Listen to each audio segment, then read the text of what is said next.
Hello student, आज के इस वीडियो में क्लास 10th हिंदी गोधुली के चैप्टर नंबर 10 मछली का प्रश्न उत्तर करने वाले हैं। इससे पिछले वाले वीडियो में हमने क्लास 10th का जो गोधुली है उस चैप्टर में 1 से लेकर के हमने 9 तक के चैप्टर का क्वेश्चन आंसर करा दिया है, जो आपको इस वीडियो के लिंक में इस वीडियो के डिस्क्रिप्शन में उसका लिंक दे दिया जाएगा।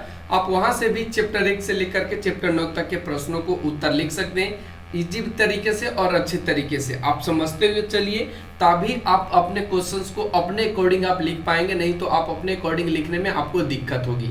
तो चलिए अब हम लोग क्वेश्चंस देखते हैं और क्वेश्चंस को देखने के साथ उसको समझते हुए सोल्व करते हैं। फर्स्ट क्वेश्चन कहता है कि झोले में मछलियां लेकर बच्चे दौड़ते हुए पतली गली में क्यों घुस गए, क्या रीजन था। तो आप जब कहानी को पढ़े होंगे तो आपको पता था कि इस कहानी का जो नाम है वो मछली है, और मछली में आपको ये बताया गया कि जब बच्चे के जो पिताजी थे वो मछली खरीद रहे थे, और मछली खरीदते समय ही एक मछली मर गई थी, और जब बच्चे को मछली पिताजी खरीद कर दे दिए तो बच्चे सोचे कि मछली मरे नहीं, इसके वजह से वो पतली गली में घुस गए, जिससे उनका जो घर था बहुत नजदीक पड़ता था पतली गली में। इसकी वजह से बच्चे क्या करें, पतले गली में घुस गए। इसका उत्तर भी यहाँ पे हमने लिखा है कि बच्चे पतली गली में इसलिए घुस गए क्योंकि गली से घर नजदीक पड़ता था, जिससे बच्चे घर जल्दी पहुंच जाते और मछली मरने से बच जाती। ठीक है, अब चलते क्वेश्चन नंबर 2 पे। क्वेश्चन नंबर 2 कहता है मछलियों को लेकर बच्चे की अभिलाषा क्या थी। तो आइए इसका भी उत्तर देखते हैं। उत्तर में हमने लिखा है कि मछलियों को लेकर बच्चों की अभिलाषा यह थी कि एक मछली वो पिताजी से मांग लेंगे और फिर उसे कुआं में डाल देंगे, उसे बहुत बड़ी करेंगे, और जब वो बड़ी हो जाएगी तो जब मन करेगा तब उसे बाल्टी से निकाल लेंगे और उसके बाद खेलेंगे और पुनः फिर से कुएं में डाल देंगे। इस तरह की अभिलाषा बच्चों को मछली के प्रति थी। चलते अगला क्वेश्चन थर्ड कहता है मछलियां के लिए घर आने के बाद बच्चों ने क्या किया। मछलियां लिए घर आने के बाद बच्चों ने क्या किया। तो आइए इसका भी उत्तर देखते हैं। उत्तर में हमने लिखा है कि मछलियां लिए घर आने के बाद बच्चों ने सबसे पहले नहान घर में प्रवेश किया और तीनों मछलियों को पानी से भरे बाल्टी को आधा खाली करके उड़ेल दिया। कहने का मतलब उसमें डाल दिया ताकि वो जीवित रहे। अगले क्वेश्चन पे बढ़ते हैं। अगला क्वेश्चन कहता है मछली को छूते हुए संतु क्यों हिचक रहा था। ठीक है, तो आइए इसका भी उत्तर देखते हैं। उत्तर में उन्होंने लिखा है कि मछली को छूते हुए संतु इसलिए हिचक रहा था क्योंकि उसे डर लग रहा था कि मछली कहीं उसे काट ना ले, और इसके वजह से वो मछली को छू नहीं रहा था, वो दूर से ही मछली को देख रहा था। चलते अगला क्वेश्चन 5 में कहता है मछली के बारे में दीदी ने क्या जानकारी दी थी, बच्चों ने उसकी परख कैसे की। तो आइए इसका भी हम लोग उत्तर देखते हैं। पहले आपको थोड़ा सा हम इसके बारे में बैकग्राउंड बता दें तो मछली के बारे में दीदी जानकारी दी थी कि कोई भी जब जीव मर जाता है तो उसमें अपनी परछाई देखोगे तो वो तुम्हारी परछाई उसमें दिखेगा, और जब नहीं दिखाई देगा तो समझो कि वो जीव मर चुका है। तो चलिए इसका उत्तर हम लोग लिख लेते हैं। उत्तर में लिखा गया है कि दीदी ने मछली के बारे में जानकारी यह दी थी कि जो मछली मर जाती है उसकी आंखों में झांकने से अपनी परछाई नहीं दिखती है, और बच्चों ने इस तरीके से मछलियों के आंखों में अपनी परछाई को देख करके परख भी किया था। चलते अगला क्वेश्चन कहता है संतु क्यों उदास था। तो आइए इसका भी उत्तर देखते हैं कि संतु उदास क्यों था। जाहिर सी बात है कि इस चैप्टर मछली से रिलेटेड है, तो मछली को लेकर के ही संतु क्या था, उदास था। तो उत्तर में हमने लिखा है कि संतु यह सोचकर और जानकर उदास हो गया कि मछली अब थोड़ी देर में कटने वाली है और वह ऐसा नहीं चाहता था। ठीक है, अब बढ़ते अगला क्वेश्चन कहता है कि घर में मछली कौन खाता था और वह कैसे बनाई जाती थी। तो आइए इसका भी उत्तर लिखते हैं। उत्तर में हमने लिखा है कि घर में मछली केवल लेखक के पिताजी खाते थे। मछली बनाने के लिए घर में एक अलग पाटा था। भग्गू अब यहाँ पे कौन आता है तो आपको पता होना चाहिए, भग्गू इस घर का नौकर है। ठीक है, और भग्गू सबसे पहले मछली को पत्थर पर पटकता था, उसके बाद मुर्दा सी मछली के शरीर पर अच्छी तरह राख मली जाती थी। उसके बाद भग्गू पाटे पर रखकर मछली की गर्दन एकदम से काट डाली। यानी भग्गू क्या करता था, मछली की गर्दन को उड़ा देता था, काट देता था। मछली बनाने का काम माँ के द्वारा संपन्न होती थी, यानी लास्ट में जो मसाला वगैरह होता है वो लेखक के माँ संपन्न करती थी मछली बनाने का। चलते अगले क्वेश्चन। अगला क्वेश्चन नंबर 8 कहता है कि दीदी कहाँ थी और क्या कर रही थी। तो इसका भी उत्तर हमने लिखा है, दीदी कमरे में थी और वह कमरे में सो रही थी। जाहिर सी बात है वो सो न रो रही थी। ठीक है, आप यहाँ पे सो न की जगह पे रो रही थी। अगले क्वेश्चन चलते। अगला क्वेश्चन कहता है अरे अरे कहता हुआ भग्गू किसके पीछे भागा और क्यों भागा। तो इसका भी उत्तर है यहाँ पे।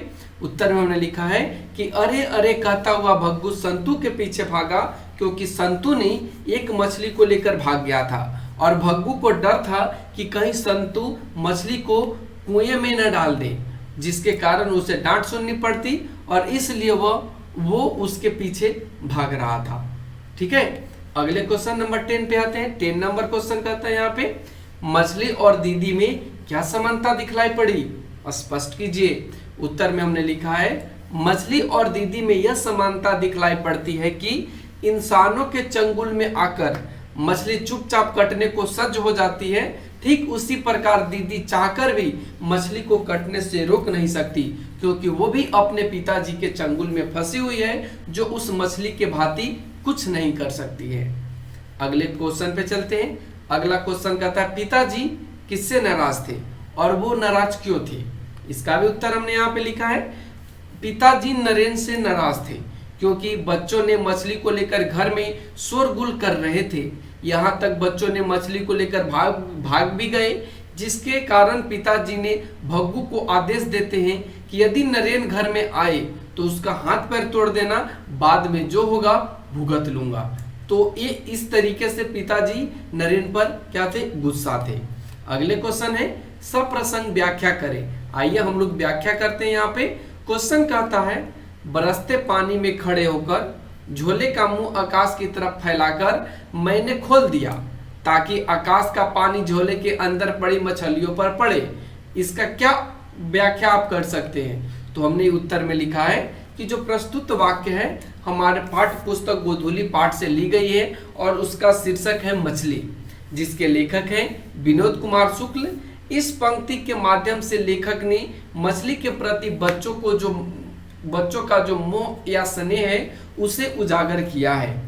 बच्चे पिताजी के द्वारा खरीदी गई मछली को मरने नहीं देना चाहते हैं, वे उसे कुएं में डालकर उसे पोसना चाहते हैं, उससे खेलना चाहते हैं। यही सोचकर वे बाजार से खरीदी गई मछली को बरसते पानी में खड़े होकर झोले का मुंह आकाश की तरफ फैलाकर खोल दिया ताकि आकाश का पानी झोले के अंदर पड़ी मछलियों पर पड़े और वो मरे नहीं। ठीक है, तो इस तरीके से आपको यहाँ पे व्याख्या करना था। अगले क्वेश्चन पे चलते हैं। अगला क्वेश्चन नंबर कहता है कि अगर बाल्टी भरी होती तो मछली उछलकर नीचे आ जाती। इसका क्या मतलब है, इसका क्या व्याख्या आप करेंगे।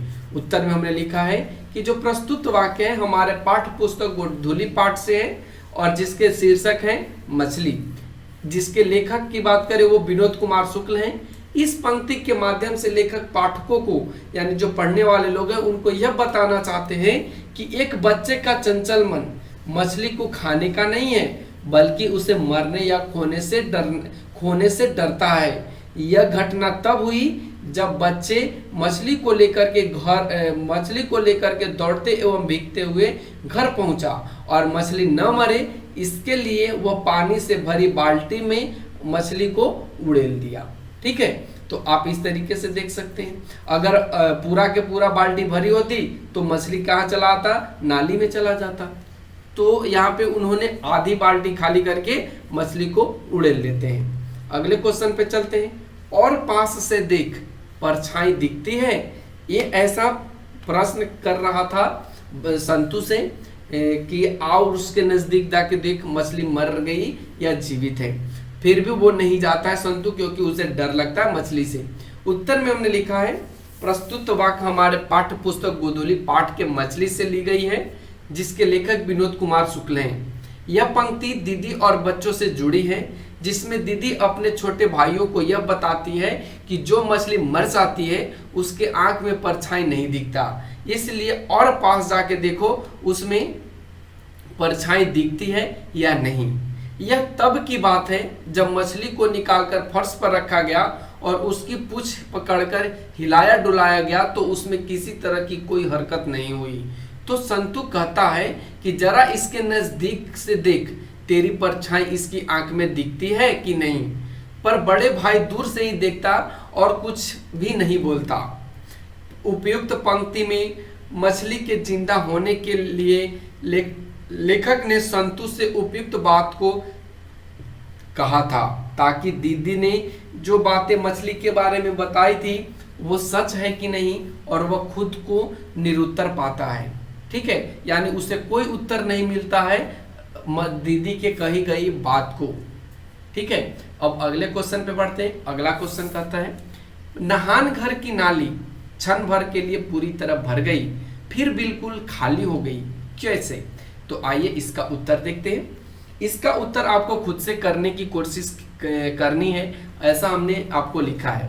थोड़ा सा हिंट्स दे देते हैं कि बच्चे जब नहान घर में प्रवेश करते हैं तो वहाँ पे जो पानी से भरी हुई बाल्टी होती है उसे खाली कर देते हैं आधा, और खाली करने के उपरांत जो पानी नाली में गिराते हैं वो पानी से पूरा जो नहान घर है वो पूरी तरीके से भर जाता है, लेकिन वो कुछ क्षण के बाद पानी धीरे धीरे नाली से होकर के नाला में गिर जाता है, जिससे वो बिल्कुल खाली हो जाता है। और आप इस प्रश्न का उत्तर खुद से लिखिए, तभी आपको कम से कम एक क्वेश्चन का आंसर तो करने आएगा ना खुद से राइटिंग, तभी आप इस चैप्टर को अच्छे से क्लियर कर पाइएगा। नहीं तो आप जब एक भी क्वेश्चंस को क्लियर नहीं कर पा रहे तो आपके लिए तो ये चैप्टर बहुत बड़ा चैप्टर हो जाएगा, बहुत लेंदी चैप्टर हो जाएगा। ठीक है, तो आप इसका उत्तर खुद से कीजिए। अगले क्वेश्चन पे बढ़ते हैं। अगला क्वेश्चन कहता है, संतु के विरोध का क्या अभिप्राय है?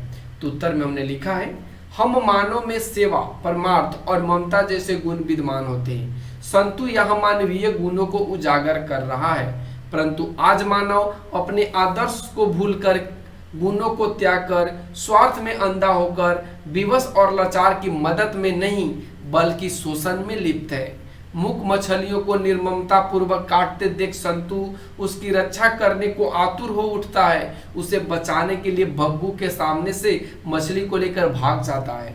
इस विरोध का मतलब है कि निस्वार्थ भाव से बेबस, लाचार, शोषित, पीड़ित जनों की रक्षा, उत्थान एवं कल्याण के लिए अग्रसर होना, और संतु ऐसा ही करता है। अगले क्वेश्चन पे चलते हैं। अगला क्वेश्चन कहता है कि दीदी का चरित्र चित्रण करें। उत्तर में हमने लिखा है कि प्रस्तुत कहानी शहर के एक निम्न मध्यम वर्गीय परिवार से संबंधित है, जिसमें एक पात्र उस घर की बेटी की है जिसे दीदी का नाम दिया गया है।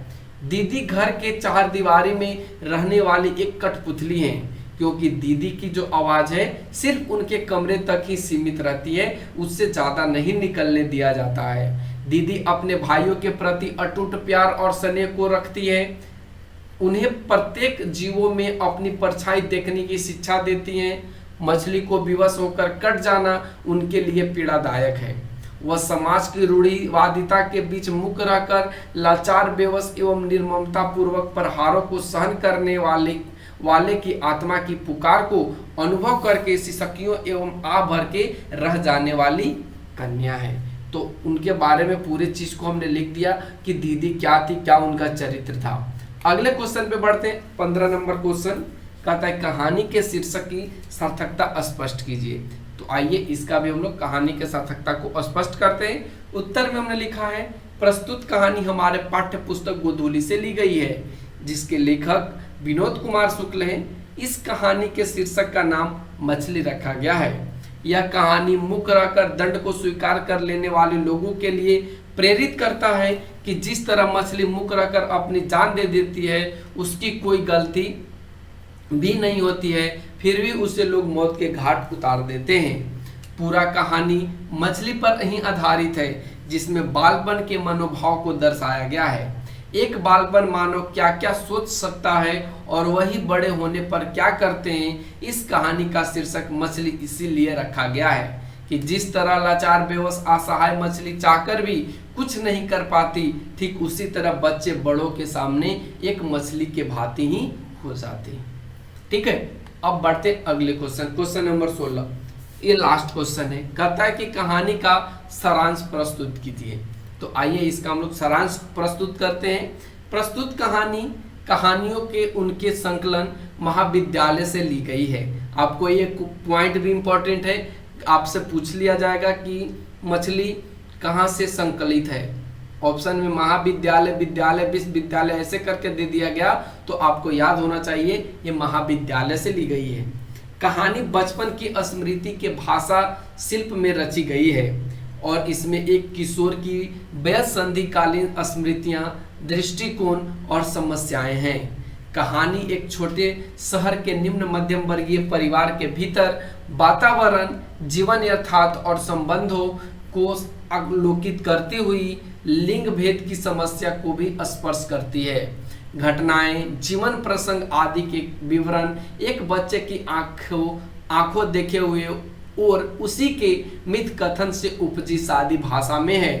कहानी का समन्वित प्रभाव गहरा और संवेदनात्मक है। कहानी अपनी प्रतीकात्मकता के कारण मन पर एक अस्थायी प्रभाव छोड़ती है। और इस तरीके से हमने यहाँ पे चैप्टर को पूरा किया। तो कैसा लगा आज का वीडियो? यदि वीडियो पसंद आया हो तो लाइक, शेयर एंड सब्सक्राइब करें। Thanks for watching, take care, bye bye.